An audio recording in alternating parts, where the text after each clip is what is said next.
Okay, Teddy. So one thing that I think is really exciting to look at through the quantum kaleidoscope are screens.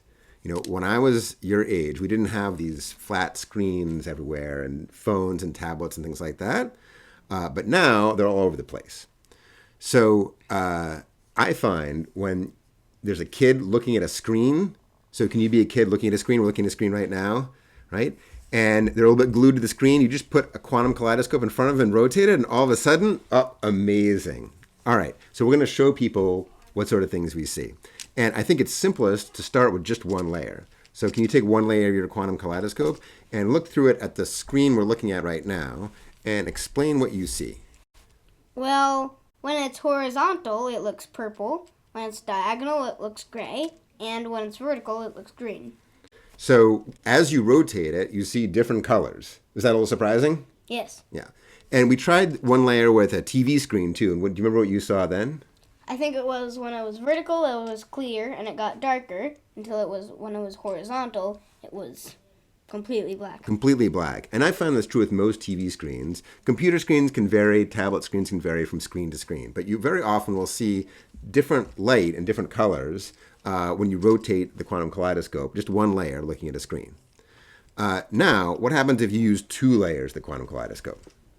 And let's start with them put in the same orientation. Well, then pretty much nothing changes at all. All right, so if you have two layers together, it's pretty much the same as just having one layer, right, as long as they're aligned. But now, put one of them diagonal to the other one and tell people what you see. So now, well, if one of them is horizontal, like this one, then where they overlap, it's purple. But if I turn it so the other one is horizontal, then where they overlap, you can see through the front one to the back layer. Even if you have what looks like the same orientation with one horizontal and one diagonal, what you find is that sometimes that diamond in the middle is darker and sometimes it's lighter.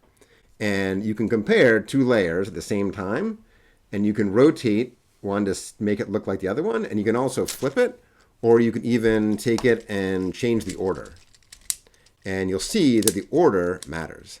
Is that pretty surprising? Yeah. Yeah. And now what happens if you rotate it so it's a cross?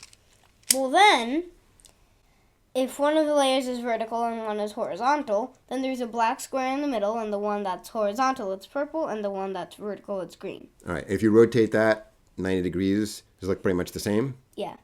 All right. So this time, the order doesn't matter. If you flip it around, it still looks basically the same, right? Yeah. Okay.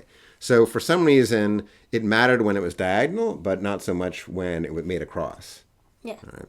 So what happens if we add in a third layer? Well, now there's like a bunch of complicated patterns. So like black square, gray, purple, green, a lot of different things. All right. So the patterns get really complicated. And if you add in a fourth layer, they get even more complicated. And sometimes you'll see it's kind of sort of clear in the middle, and sometimes it's dark in the middle, and it depends the order of the layers and how you rotate it. But there's all sorts of interesting patterns, right? Right. All right. So our job is going to be to try to explain all these different patterns using the quantum theory of light. So when we learn about the quantum theory of light, we're going to learn a few rules, and that's going to help us to understand all these different effects we see. Okay, but we'll do that in another video.